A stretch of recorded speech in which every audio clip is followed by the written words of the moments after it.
सरकार के 3 साल पूरे हो चुके हैं, जिसको लेकर के लगातार लोगों के मन में ये था कि आज मोरहाबादी में एक बड़ा कार्यक्रम जो है वो सरकार की ओर से किया जाएगा। 3 साल में जो सरकार ने उपलब्धियां यहाँ पर हासिल की है उसे जरूर गिनाते हुए नजर आएंगे।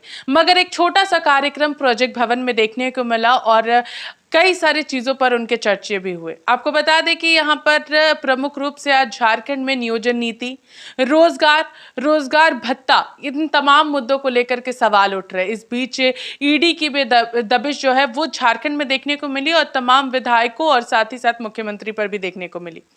हमारे साथ बात करने के लिए हमारे संपादक मौजूद हैं नित्यानंद जी। हम लोग सीधे इनसे जुड़ेंगे। आखिर इस सरकार के 3 साल के कार्यकाल को किस तरीके से देखते हैं? कई सारी बातें इस 3 सालों में आई है।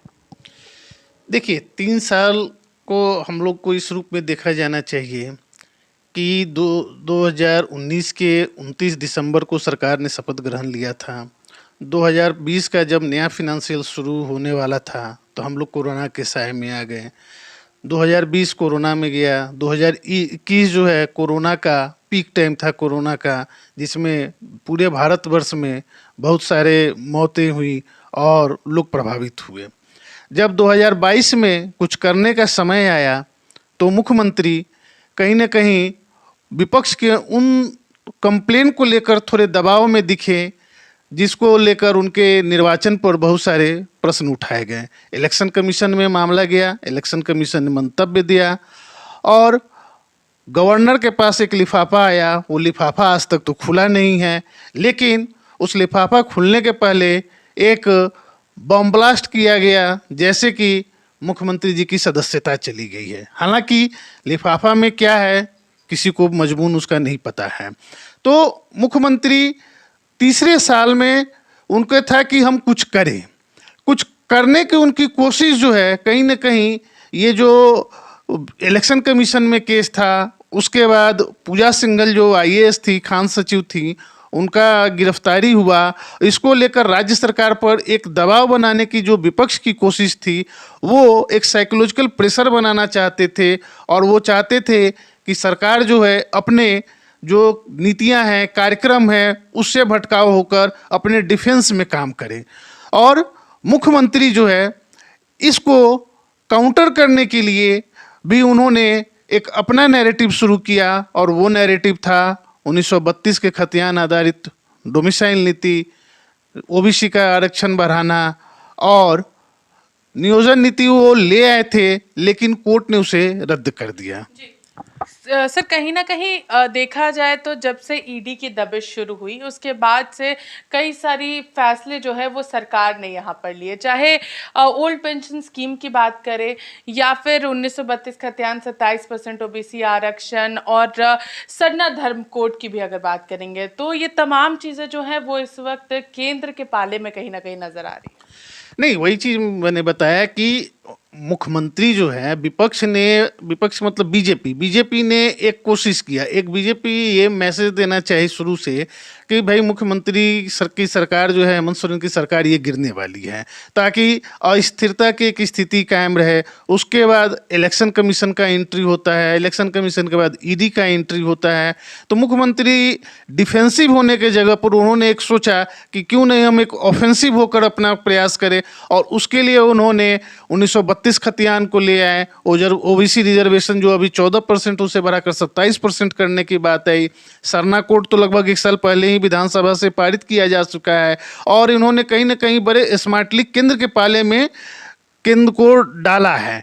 हालांकि बीजेपी इसको समझ रही है। शुरू में तो बीजेपी भी इसका डायरेक्ट विरोध नहीं कर रही थी, लेकिन बीजेपी को लगा है कि अब ये बीजेपी कहने लगी है कि भाई आपको करना है तो आप नोटिफिकेशन लाकर करिए। तो नोटिफिकेशन में पता है कि नोटिफिकेशन लाकर करने से, इसके पहले भी जब बाबूलाल मरांडी बीजेपी के मुख्यमंत्री थे 2001 में, तो उन्होंने डोमिसाइल पॉलिसी ले आया था 1932 के आधार पर। तो ये जो 1932 का आग लगाया हुआ है, ये तो बाबूलाल मरांडी जब बीजेपी में थे उस समय का लगाया हुआ, ये कोई नहीं है। हेमंत सोरेन तो बस उसी पिच पर आगे फ्रंट फुट पर आकर खेलने का कोशिश कर रहे हैं। उस वक्त देखने को भी मिला था, उस वक्त झारखंड कहीं ना कहीं जलता हुआ नजर आया था जब बाबूलाल मरांडी ने यहाँ पे 1932 लागू करने की कोशिश की थी। मगर जब मुख्यमंत्री हेमंत सोरेन ने कोशिश की तो लोग जश्न मनाते हुए उनके आवास पहुंचे थे। अगर हम बात करें ईडी की दबिश की, तो झारखंड में लगातार उसकी दबिश बढ़ रही है। अलग अलग विधायकों के आवास पे छापेमारी, मुख्यमंत्री को ईडी कार्यालय बुलाना, और ये पहला मौका होगा जब किसी राज्य का मुख्यमंत्री ईडी कार्यालय जाता है और लगभग 9.5 घंटे की उनसे पूछताछ होती है। देखिए, यही तो पक्ष और विपक्ष, मतलब बीजेपी और जेएमएम, यहाँ तो विपक्ष में कोई और नहीं है और पक्ष में जेएमएम के अलावा कांग्रेस तो कहने के लिए सहयोगी पार्टी है, लेकिन उसकी कोई बहुत बड़ी भूमिका है नहीं। तो जेएमएम वर्सेस बीजेपी झारखंड में है। तो बीजेपी और जेएमएम में अपना अपना नैरेटिव सेट कर कर अपने ढंग से खेल खेलने का एक खेला जा रहा है। बीजेपी एक बॉल फेंकती है, सोचती है कि बाउंसर होगी, मुख्यमंत्री उसे कोशिश करते हैं कि मैं छक्का बाउंड्री के बाहर मारकर कर दूं।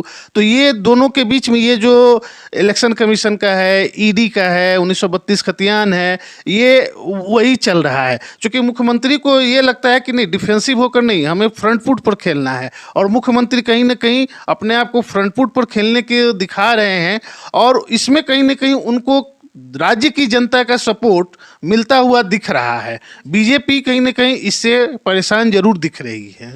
मुख्यमंत्री इस बार अपने सभी संबोधन में कहते हुए सुने हैं कि 2023 जो होगा वो इम्प्लीमेंटेशन ईयर होगा। जितनी भी योजनाएं चलाई जा रही हैं, जितनी भी घोषणाएं की गई हैं, और जितने भी उनके पार्टी के जो इलेक्शन के टाइम में जितनी भी वादे किए थे, वो तमाम चीज़ों को इम्प्लीमेंट करने का काम करेंगे।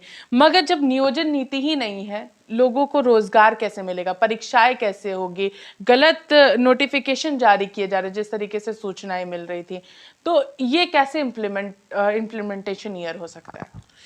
देखिए, झारखंड का जब से झारखंड बना है, मैं झारखंड को कवर कर रहा हूँ। झारखंड में क्या है कि जितने लोग नहीं हैं उतने ज़्यादा पॉलिटिकल पार्टीज और उतने लीडर्स हैं। झारखंड का कहीं ना कहीं ये प्लस नहीं, एक माइनस पॉइंट के रूप जाता है। झारखंड में कोई भी सरकार रही हो, कुछ भी अगर जो योजनाएं, चाहे यूथ के लेकर, दूसरा एक जेपीएससी चाहे जेएससीसी, जेपीएससी और जेएससीसी जब से गठन हुआ है, ये कहीं ना कहीं एक कंट्रोवर्सी में रहा है। उनकी जितनी नियुक्तियाँ हुई हैं वो केवल नियोजन नियुक्ति से ही संबंधित नहीं रहा है, ऐसे भी जब होती थी। और नियोजन नीति क्या है कि देखिए, नियोजन नीति में 10+2 की जो बाध्यता थी, बिहार में भी 10+2 की बाध्यता है। जहाँ तक बिहार में भी खतियान आधारित डोमिसाइल का प्रावधान है, ऐसा नहीं है कि नहीं है, लेकिन उसमें क्या है कि जैसा कुछ पॉलिटिशियंस का कहना है कि देखिए, आप झारखंड के मैक्सिमम लोग कैसे नियोजन नीति में के माध्यम से यहाँ के सरकारी नौकरियों में समाहित हो सके, सरकार को उस पर विचार करना चाहिए।